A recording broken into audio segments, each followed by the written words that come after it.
I was told when I was a child to draw from life. And I think that's good advice. When you're looking at something, you can learn more about the way it works than if you were just looking at a picture. Like, especially like when I make sculptures, I can really see how they don't photograph well. Do I have one that I can yoink? Well, I have my husband's. I just feel like in 2D, you're not getting the full glory of the pineapple paper. It's kind of like that with references too. Drawing from life can be annoying because your reference is going to move around. So I am going to fudge the rules. I'm still going to be drawing 2D today. Here's another thing about that. When you're drawing from life, you don't have fantasy references because it's real life. Boring, right? So I am going to show you a couple different outfits I have for my faun cosplay. I'm going to take pictures of them and then I'm going to draw them. So let's get started. We're going to take the shots with me standing here, so hopefully you can hear me okay. I'm going to go pull out some garments and then we will take some reference photos. I got this one very first thing, like at the end of summer 2025. I saw it on Pinterest and I tracked it down. I got this before I had the antlers, before I had the ears, before I had the hooves. This was the OG. This is what I started with. I didn't even get this for cosplay originally. I got this just to wear around the house, like to do chores, to wear at tea parties. Alright, so let's get those reference photos. So I have said time and time again that I can't draw humans, and that's actually something I'd like to change this year. So I've been practicing, and drawing myself as a faun is a way that I'm going to be practicing that skill. Another thing is, I've always been bad at sketchbook spreads. Like, I've seen artists fill beautiful pages with sketches, and they somehow manage to size everything perfectly, pose everything perfectly, and have them all collaged on a page looking beautiful. That has always been really hard for me to do. So, especially with like a big paper like this, using a ruler to divide up the spaces is a new thing as of this artwork. I've never tried it before, but so far I'm happy with it and I think it's going to help. I think it's going to help me position the sketches in a way that I like and that I think look good together. I'm gonna have to decide later whether I want to watercolor any of them in, or acrylic any of them in, or color any of the background. But in technicality, all of these are going to be self-portraits today because I am drawing myself. And compared to last year, I'm really kind of proud of myself for how much better I've gotten at drawing my own face. You know, it's one thing to make your drawing look like a human, and it's another thing to capture the likeness of somebody. Last year, I did a challenge where I drew my face like 10 times a day, and although I was practicing really persistently, I never really felt like I got it right. But after taking a break and letting all of that information kind of settle into my brain hole, I think I finally have cracked it somehow. I like to try to gaslight myself, like, oh, you think you drew something good? Like, it's not really that hard. Anyone could do what you just did. And I have to remind myself of what my art used to look like and where I used to struggle and where I actually have grown, or I can very easily talk myself out of the idea that I've improved or that I've learned anything. By the way, if you want to draw yourself, but you're having trouble getting different poses because you feel like you've got to go hands-free and you don't have a tripod, what I've done today is prop my phone up somewhere in my room and turned it on video. I'm using cinematic just because I like how it blurs the background out for me, and then just be goofy in front of the camera, awkwardly move around and try different poses, and then when you go back to your camera, you can slide through the video and pause it and take screenshots.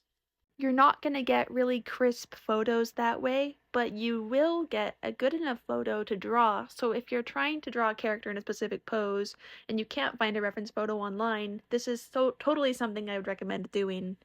Because really all you need is your phone and a shoe. Also, fun fact, when I'm not wearing these antlers, I put the headband in the handle of a shelf above my desk, and I like to joke in my head about how they're like, you know how boys will go hunting and they'll get their deer and they'll like put the antlers in their room on the wall. I have this joke in my head about my antlers being on my wall. I don't know if that makes sense. I'm not describing it very well, but I'll put a picture up. As we are coming to the end of this drawing sequence for the red dress outfit, I will pass the phone back over to earlier today me and show you the brown dress that is modeling next. This one I ordered just before Christmas. They were having a sale and I couldn't not participate. Let me do a twirl for you.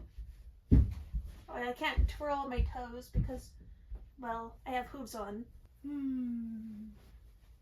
I love this one. I was planning on wearing the red one to Ren Fair this year, but I might actually wear this one because I feel like the color of the dress and the hooves and the antlers, I feel like they all go really well together. It's so fun to wear. Okay, picture time. So as I was working on the second sketch page, I ended up messing up, and you'll see that later on. But I'm dividing it up into vertical portions this time because all of the photos I ended up keeping were in portrait mode. And I really don't end up liking this division, but we're gonna work with it. Something I notice is that I really liked how the first page turned out, and then I think I felt more pressure to make the second page look just as good. But as a result, the second page ends up looking more stiff than the first one does. So I guess it's important for me to not worry so much about the end product and just enjoy the process. And through this process, I have actually learned quite a lot, I think, about clothing. I mean, the folds are starting to make sense to me. When I put a swoopy line down, I'm starting to understand why it's there. I've heard studying the same picture or subject over and over and over can be a really good practice. These are all different pictures, but they are very similar to each other. They're similar in concept, and it is the same outfit per page. So I think it's achieving a similar effect where I'm picking up information that I might not have gotten if I hadn't drawn a bunch of poses for the same outfit over and over. A couple takeaways I'm getting from this exercise are like how to draw the antlers when when the head is turned a direction, how to foreshorten them. I've picked up some skill advancement there, I think. Also, where to puff out the clothes and when, and how a skirt usually flows. I've also learned kind of how to see the body under the clothes. I mean, that sounds weird, but like in the bottom left sketch right now that I've drawn, I'm resting my chin on my hands on top of my knee, and my knee is under my skirt, and then the leg, I mean, I haven't drawn the leg because in the picture it's in shadow, but I have to imagine that the leg this extends downwards to the floor, and so I have to kind of envision that my knee is just under my chin, but it's covered by my sleeve and my hands and my skirt, but I have to keep it all in line to make sense for the weight. Anyway, that's starting to make much more sense to me, which before was a complete puzzle. This next sketch is the one I ended up messing up on, and what happened was I got distracted by my super cute husband arriving home from work, and I turned the camera off, and I ended up wanting to add a little bit to the face. So you're about to see, yep, there it is, the blue mouth. I tried to add to the face with my pen because I only sketch with pens, I never use pencil. and I didn't like the way it turned out, so I tried to cover it up with white ink, and then the white ink blended with the black pen and it turned the mouth blue. So I take my own advice and I paint over it. I always say never be afraid to draw in your fancy sketchbooks because you can just paint over it if you don't like it. So that's what I'm doing. And while it dries, I'm going to add some detail to these other sketches. By the way, it's been like 9 days since I started this project now.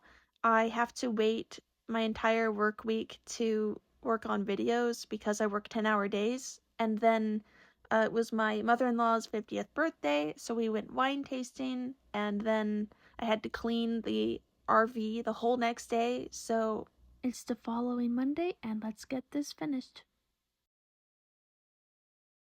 I am in a constant battle with my phone storage filling up, so I had to do a bunch of the work off screen because I ran out of room. While I was off screen, I finished that page we were working on, and I feel like it turned out really well.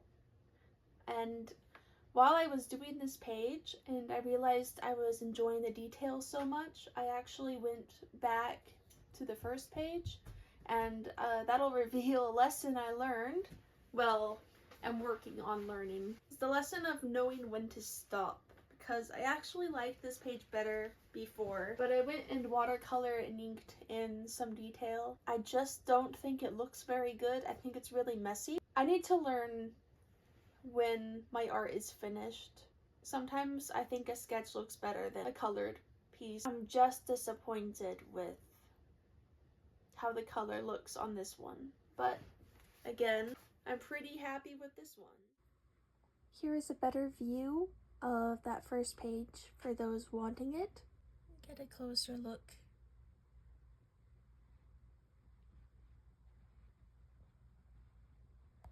Here is the back of the page for those wondering how the paper holds up to watercolor. Here is the second page.